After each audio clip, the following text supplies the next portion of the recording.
What's up, guys, and welcome back to the Men at the Round Table. We got another video for you about these ladies acting crazy. Go ahead and enjoy.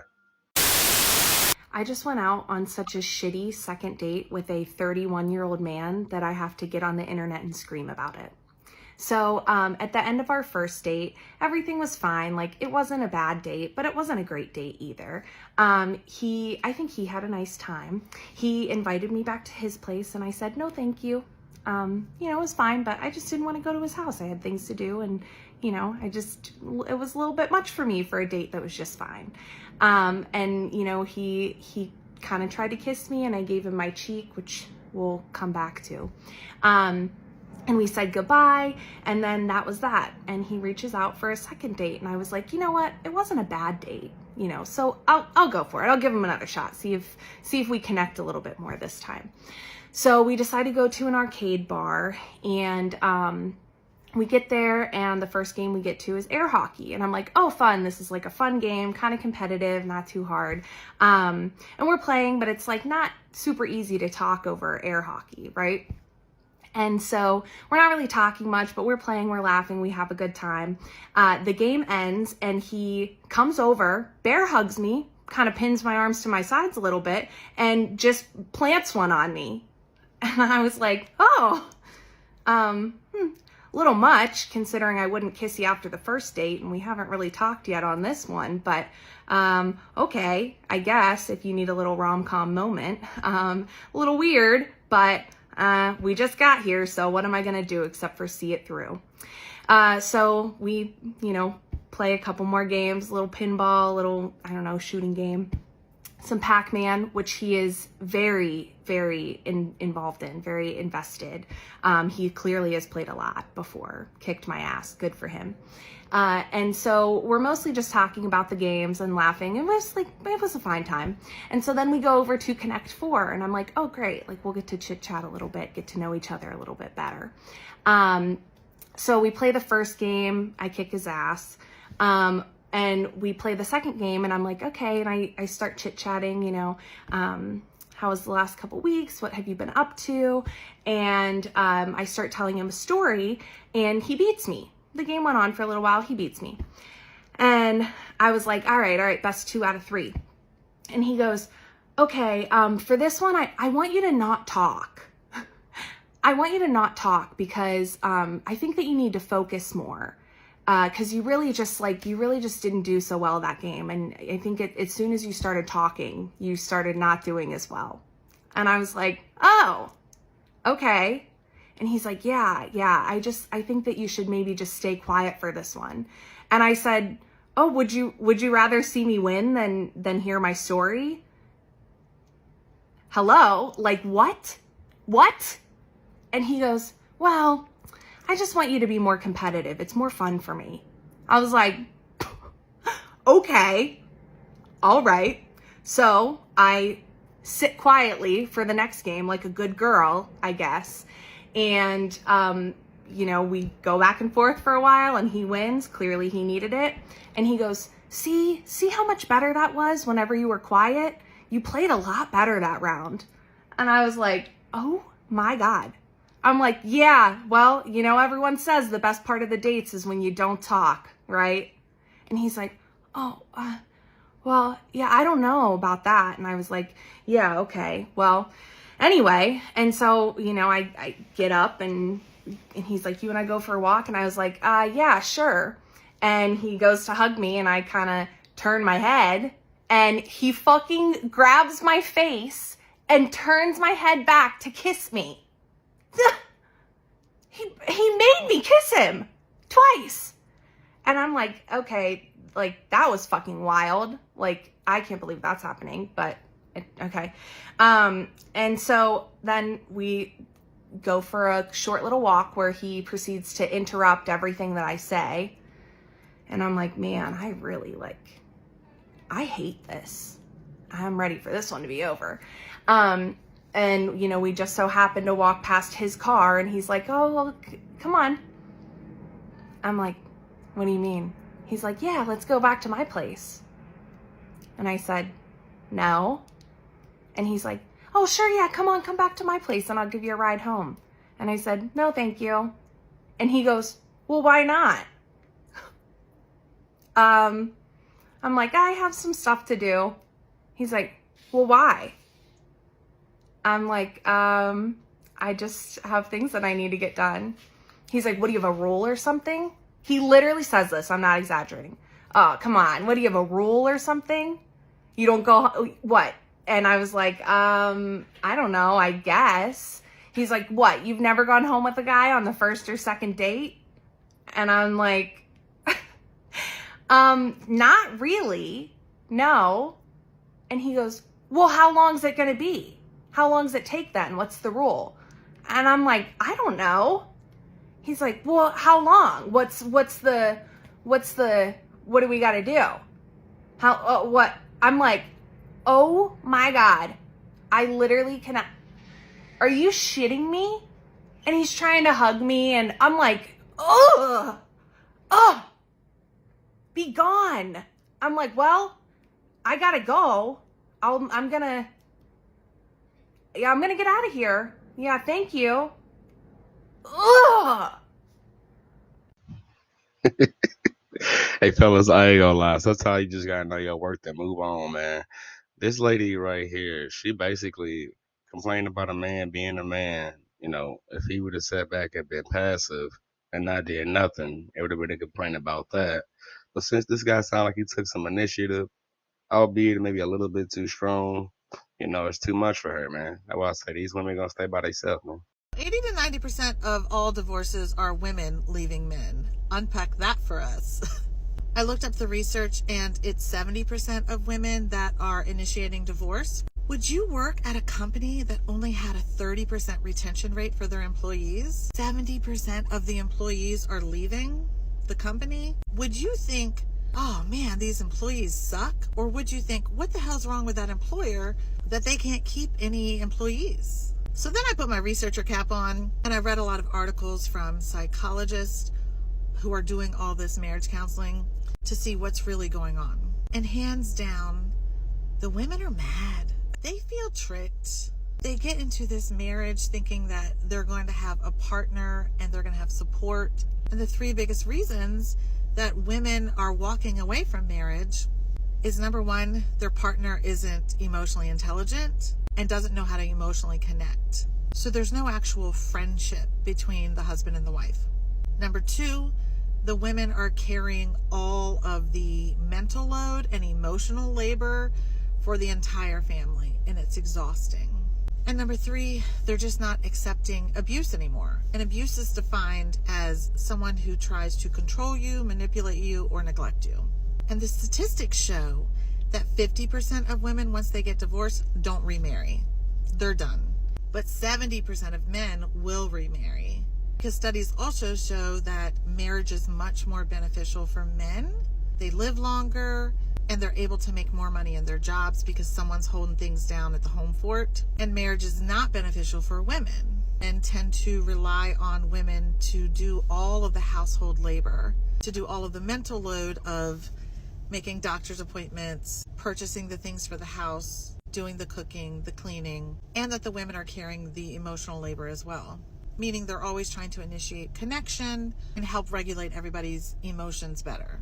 I'll also add that only 27% of women say that they regret getting a divorce, whereas 39% of men say they regret getting a divorce. So the institution just isn't working for women much anymore. And so much of that has to do with the fact that men are struggling to regulate their emotions, to be emotionally intelligent, and to know how to emotionally connect with a woman, especially around the area of having empathy. So that's my interpretation of the statistics. What's yours? Yo, not trying to piggyback, but she ain't lying, yo. I don't care if we playing a board game or Monopoly, yo. If it's a 30% chance that I'm gonna win, I don't want to play, yo. Do women regret leaving men? Absolutely. But not all women. These are the women who regret it. And usually it's the women who have gone off and had affairs, because that is the wrong way to deal with the problems. If your husband is ignoring you, if your husband is constantly fighting with you, whatever the reason, turning to seek solace with someone else doesn't actually solve the problem. And then what women typically tend to do, because they're far more emotional than men, when they start an affair, the dopamine kicks in and they imagine they're in love with this new man and they just want to be with him. So then they make the huge mistake. They don't properly think it through. Logic flies out the window. They decide they're going to leave their husband, and in their head they're moving on with the new man. But neither man is interested in that new scenario. So the husband may try to convince her to stay at first. She will then leave, anticipating that the new man is there waiting for her. And frequently he's not. He disappears. I've seen people where the day the woman left, the lover left, and the shock. So then there's a double whammy, because the wife is left thinking, what do I do now? And she doesn't even know what she wants. So that takes time to settle down.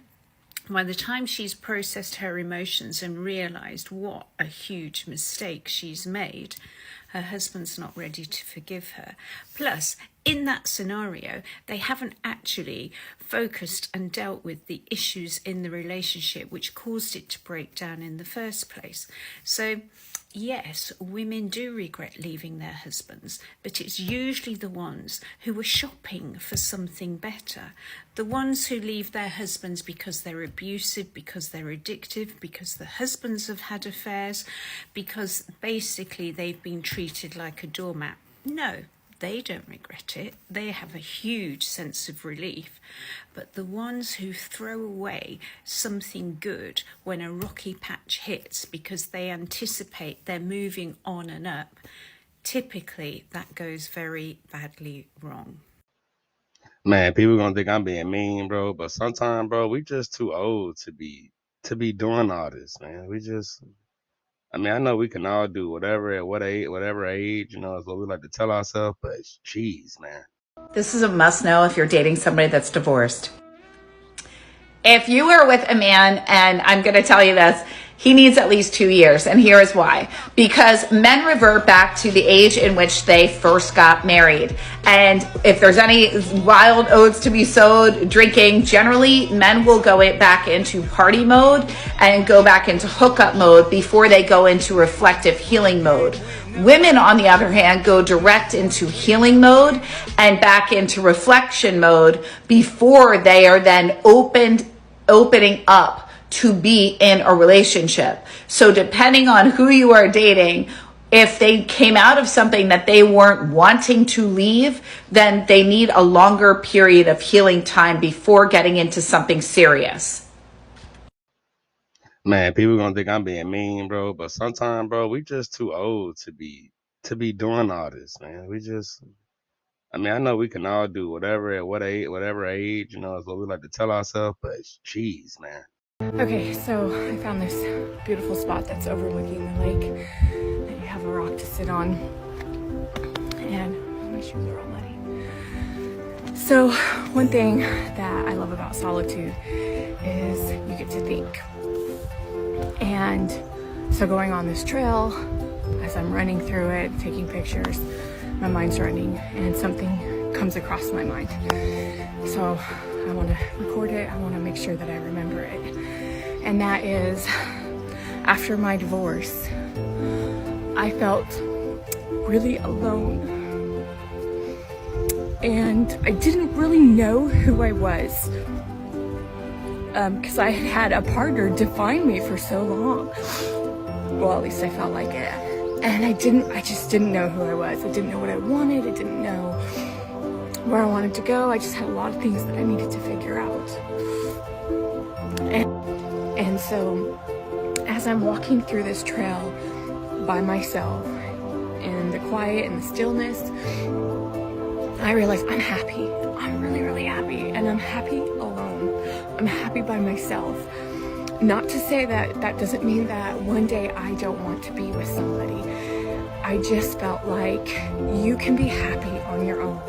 And you can't really be happy with somebody else until you're happy being alone. You can't count on somebody else to fulfill your life. You can't count on somebody else to tell you who you are. You have to be who you are.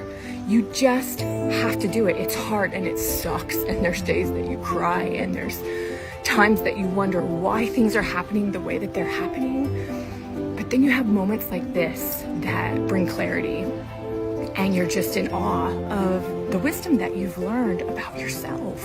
Power that can bring you, knowing that you're okay alone and you don't need somebody else to bring you happiness. When somebody comes into your life, they should magnify that happiness. They shouldn't be responsible for it. I'm just so grateful today. Everybody's, quarantine. I'm so sick of it. I'm so sick of it. Embrace it.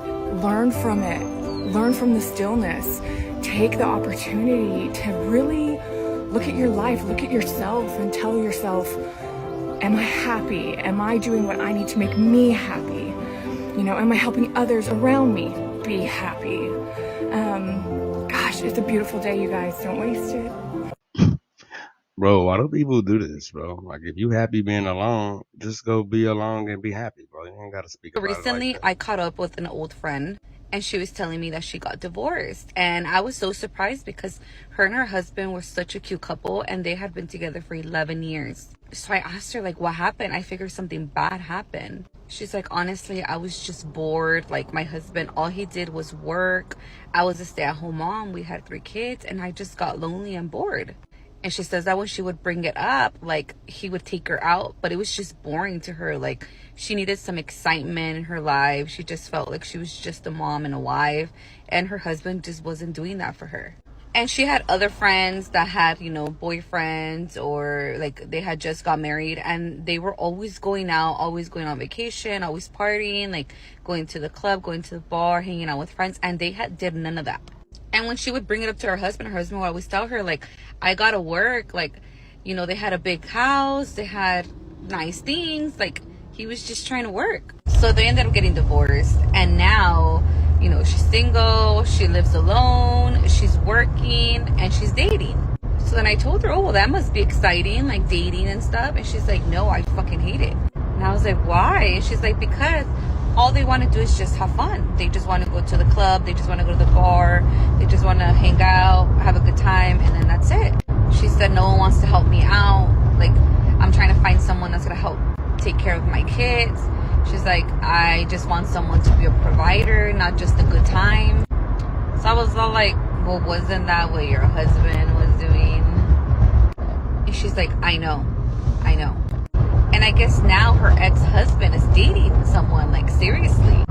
They have been divorced for a total of 3 years, and he has been dating this girl for 2 years.